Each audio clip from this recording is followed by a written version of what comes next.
Fui atrás do templo à noite, e vi algo que nenhum crente está pronto para ver. Era uma quarta-feira comum, daquelas que passam sem nada de especial, mas que Deus usa para mudar uma vida para sempre.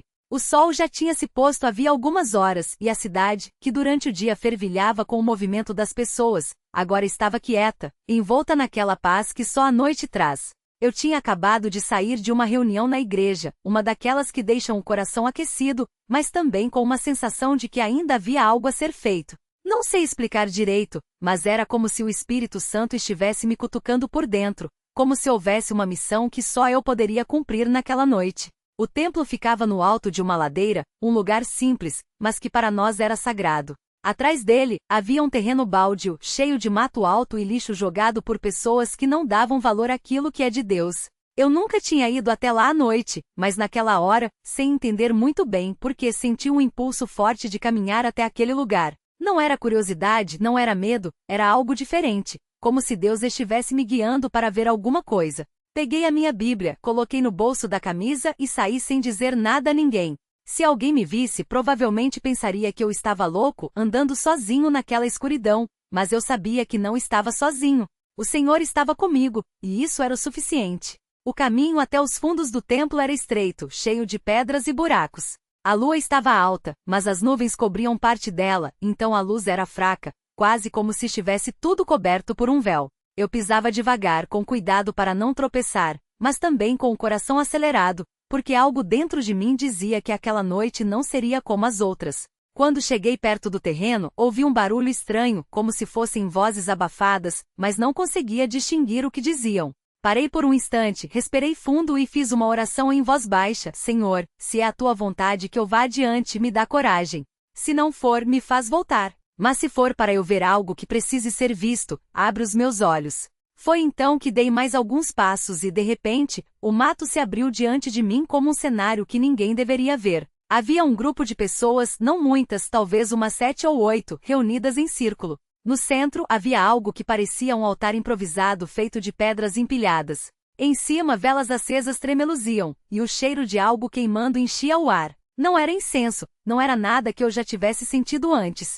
Era um cheiro pesado, como se fosse uma mistura de enxofre e carne podre. Minhas pernas tremiam, mas eu não conseguia tirar os olhos daquilo. Uma das pessoas, que parecia ser o líder, estava com as mãos levantadas e falava em uma língua que eu não entendia. Não era português, não era espanhol, não era nada que eu já tivesse ouvido.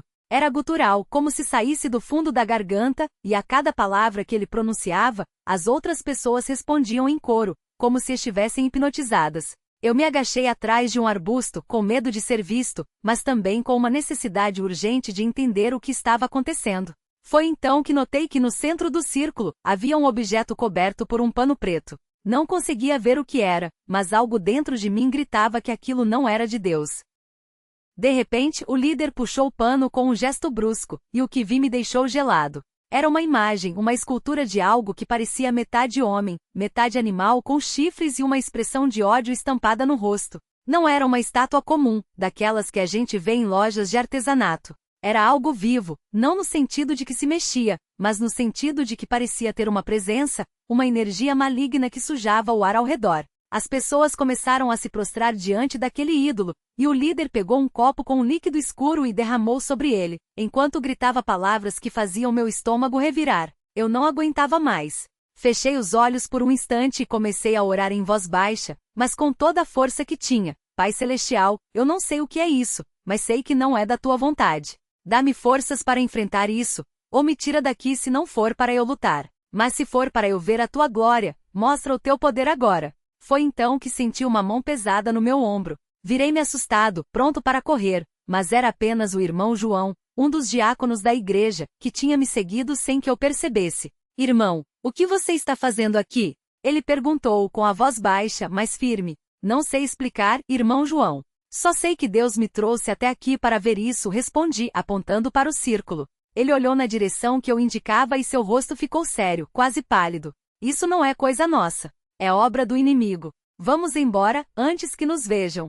Mas algo dentro de mim não deixava. Eu sabia que não podia simplesmente virar as costas para aquilo. Era como se Deus estivesse me dizendo: você viu. Agora, o que vai fazer? Olhei para o irmão João e disse: não posso sair daqui sem fazer nada.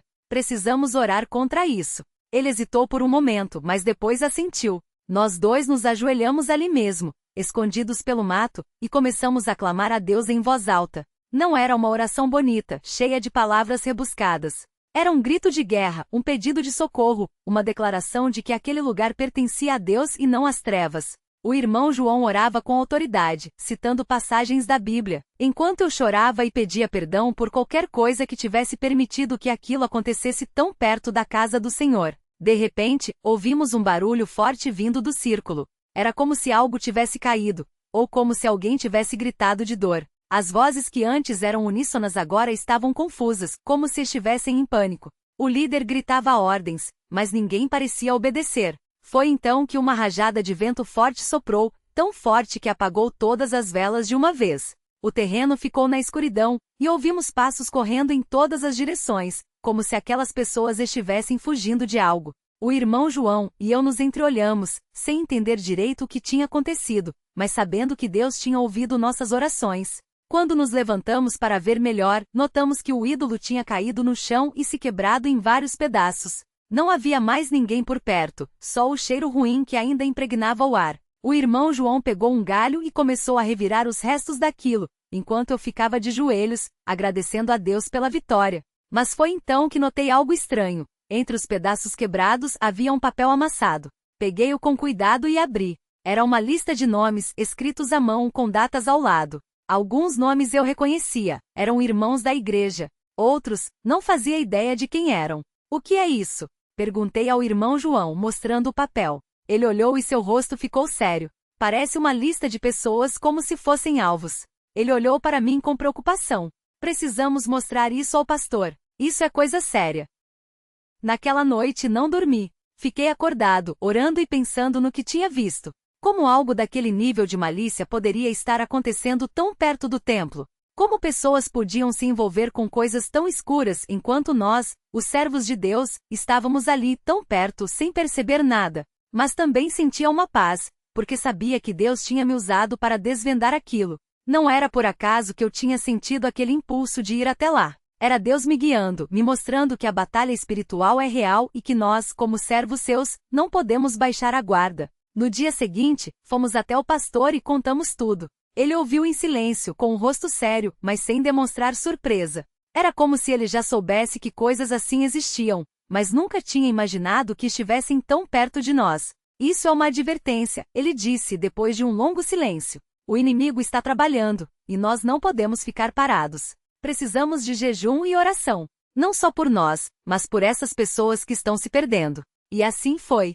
Na semana seguinte, a igreja inteira se uniu em oração. Não falamos abertamente sobre o que tinha acontecido, porque não era necessário assustar os irmãos mais novos na fé, mas os mais velhos sabiam que algo sério estava sendo combatido. O pastor liderou reuniões de oração todas as noites e nós, que tínhamos visto aquilo de perto, orávamos com uma intensidade que nunca tínhamos sentido antes.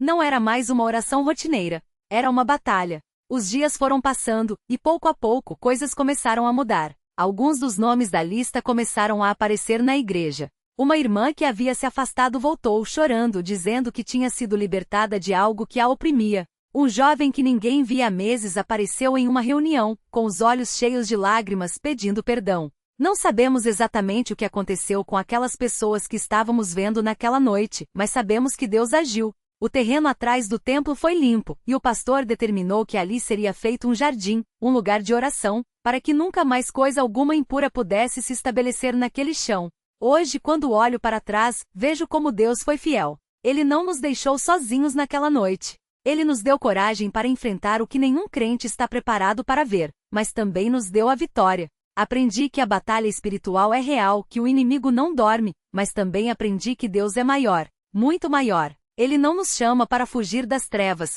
mas para enfrentá-las com a luz que Ele nos dá. Às vezes, quando passo pelo jardim que foi feito naquele terreno, paro por um momento e lembro daquela noite. Lembro do medo, da incerteza, mas também da presença de Deus que nunca me abandonou. E agradeço. Agradeço por Ele ter me escolhido para ver aquilo, por ter me dado forças para lutar, por ter me mostrado que mesmo nas situações mais escuras, a sua luz sempre brilha mais forte. Que esta história sirva de alerta para todos nós. O inimigo está ativo, mas o nosso Deus é vivo e poderoso. Não temos que ter medo, porque Ele já venceu. E se formos fiéis, se buscarmos a sua face em oração e jejum, Ele nos dará vitória em todas as batalhas. Que assim seja, em nome de Jesus. Amém.